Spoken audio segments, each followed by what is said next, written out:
Hello, everybody. Welcome to the Haskell meetup for the first Haskell meetup of 2 in the month of October. I just got back from Boston, where there was the International Conference on Functional Programming, the Associated Haskell Symposium, and a lot of other awesome stuff going on.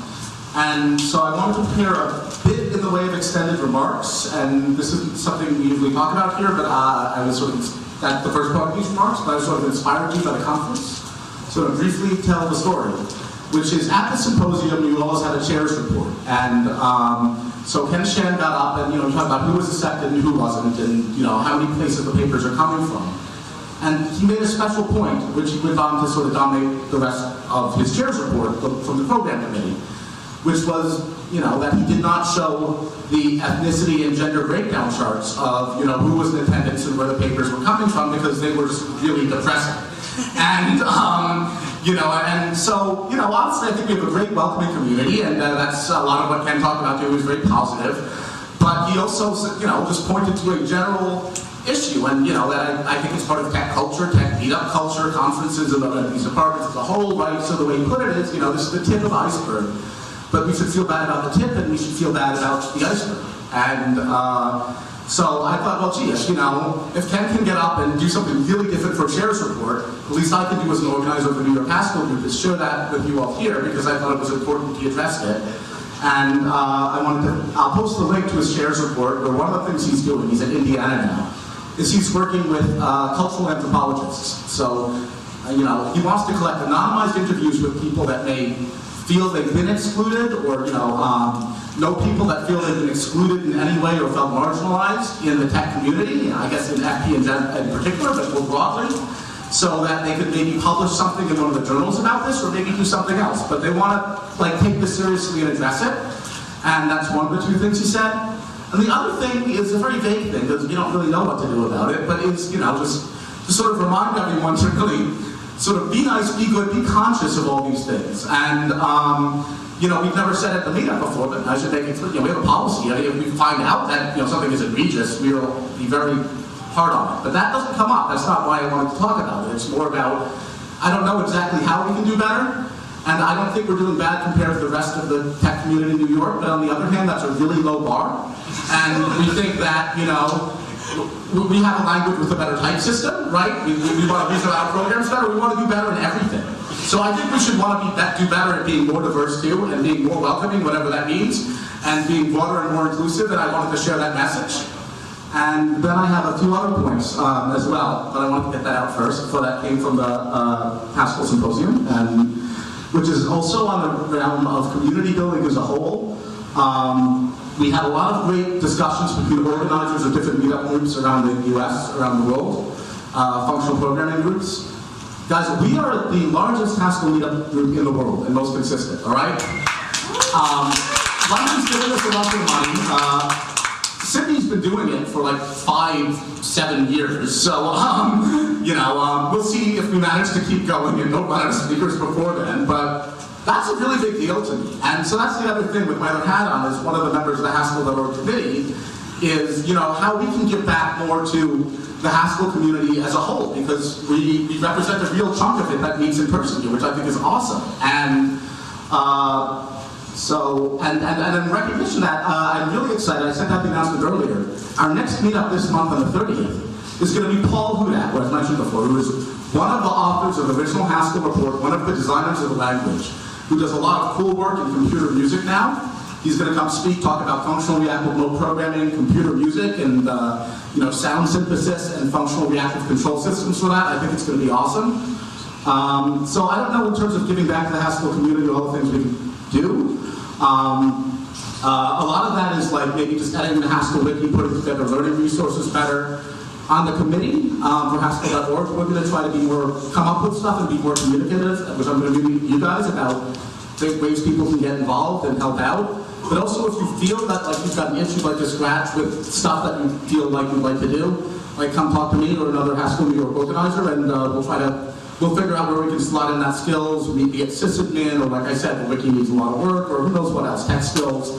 And part of that, which we're just starting to announce, is we now can take donations for the first time. We take, and I'm not going to pay you up for donations, Ryan has a scheme for cool stickers and some fundraising for Haskell. So, hi guys. If you're on Haskell Cafe, this won't be any news to you, but we put together a sticker recently which goes on a MacBook. Loudhead, could you hold up your laptop? That's the sticker. You can get them at macdecals.com/macbook-haskell.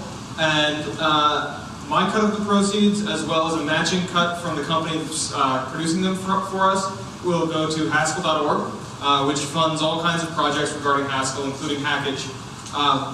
And so, you know, if you want to show off the fact that you're into Haskell and also help support Haskell, that's a good way to do it. Thanks. And okay, so now I'm happy to introduce the first of what hopefully will be other people volunteering for lightning talks in addition to the main talk. And this is going to be Jürgen, and come on up and show us what you got.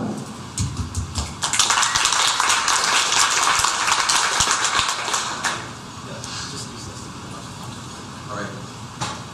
Can you guys hear me? In the back too? Awesome. It just takes a second. It might take a second, yeah.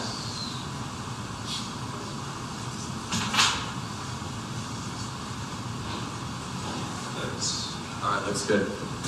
Okay, hey everyone, my name is Jürgen Cito, and I'm from Vienna, from Austria, and I studied there computer science at the Vienna University of Technology.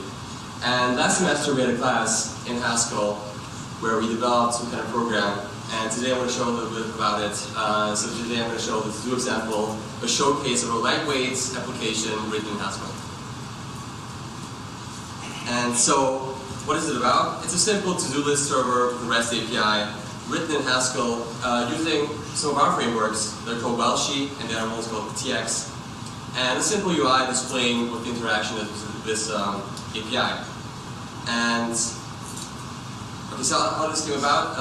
We, as I said before, we had a class with HVR. Maybe you know him from the Haskell community. Roberto? Sorry? It's Roberto, right? Yeah, exactly. Yeah. Okay, so you know him. Together with my colleagues Michael Schröder and Harald Steinlechner, so I don't want to omit that. So we did a little bigger project, not just this to-do list. We did some data visualization as well. We did some third-party APIs. But what we're going to show today is something simple, something that every beginner can actually learn from. Because what we heard, the response was to our talk was, what, you did it in Haskell? I thought Haskell was only for compilers and for data structures. So, what Gershom said before, a lot of people think, okay, Haskell, this is some kind of, huge mountain, you can't reach it, and I think we ourselves in the Haskell community build those kind of barriers. And so what we're going to do with this example is we're going to lower this barrier and say, okay, Haskell is not just for compilers, Haskell is not just for high-end academic stuff, you can actually build applications in Haskell. Alright, so what is Welshy? Who of you knows Scotty, by any chance? Alright, 5, 6 people maybe. Alright, so Scotty is DSL, domain-specific language, for HTTP requests. Let me show a little example of that.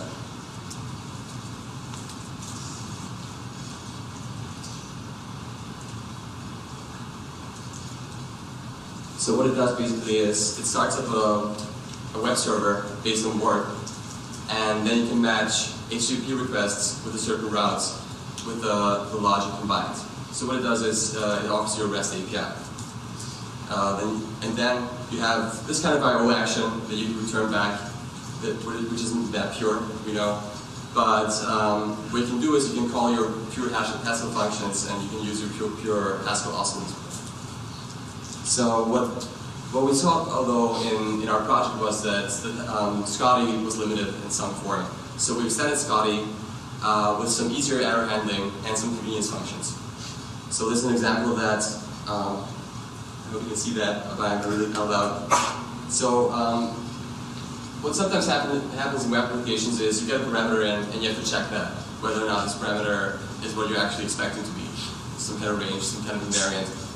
And so what we had to do in Scotty was, we had to check it, and then it returns even. So we had left and right. And this was, if you have like one parameter, that's fine. If you have 6 parameters maybe, then this results in really ugly code because you have all those kinds of either blocks from left and right all the time. So what we did, we extended this functionality with something called hold, which means, and also we have down there as an alternative. So we check, so pre-param, JSON param, and vary off, check those parameters from HTTP, and they implement an alternative. So if those are correct, then we take the left side. If not, then in this example above, we return 0. And then it holds. And what it holds means that it doesn't continue in the do block and just jumps out with a HTTP response. The next thing is even more interesting. So, by the way, those both things, Welshy and TX, are both a package, but more on that later. So, TX is a persistent, does persistent transactions on top of STM.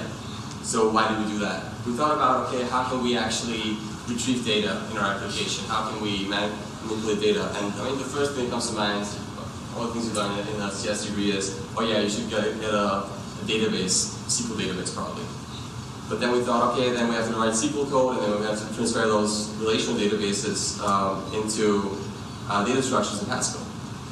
And that's, I mean, yeah, that's what we do all the time. But why not actually work with data structures in Haskell and persist what you have? I mean, we have, what we have in Haskell is we have relational transparency. So what we can do is we can actually build on top of that and build on top of those data structures and not convert from databases to our data structures. So what we did is we built something similar to asset state. Maybe some people who knows asset state? Oh, a few more, that's good. So the issue with SSA that we started this project in, I think, March last year. And the issue we had is that SSA, the homepage was down for 2 months, approximately. So we thought, okay, you know what, we're going to write ourselves a little layer above STM, and we call it TX. And what we do actually, we have this, this should be indented. We have this type class safe copy and persistable. And you see down there, we implement the replace method, the replace function. And what this does is, so we write our functions that we call in a certain data structure in a file. And what replay does is it takes those data out of the file and replaces it back to the data structure. A question? The side so I can see a replay. Oh, sorry. Thank you. Sure. So did you explain what essence is for people who aren't familiar with it yet? I don't. This is a lightning talk. I'm a bit worried already. I'm sorry. All right, so we're gonna move forward really fast. But if you have questions, we can talk afterwards. I think that's fine, right? Okay. Okay, so a little future work that we want to do with this project is get rid of JavaScript. We want to do completely Haskell. So I'm looking forward to the next talk, GCJS. And what we didn't do so far is long crawling. So what we do right now is we call every, I think, 12 seconds if there's updates in our to-do list because it's distributed. So we can do that really easily with our TX monet. But for some of you who are interested in that, let's talk about this later, okay? And of course, we want to improve our open source projects, TX and Welshy. And where can you find this? We can find this in GitHub and on package. I guess the slides are going to be up in the meetup group. So, and you can contact us, of course. My colleague Smita Shuda is on Twitter. My colleague Shannon is on GitHub, and myself, I'm Jürgen Cito. I'm on Twitter as well. Thank you. All right.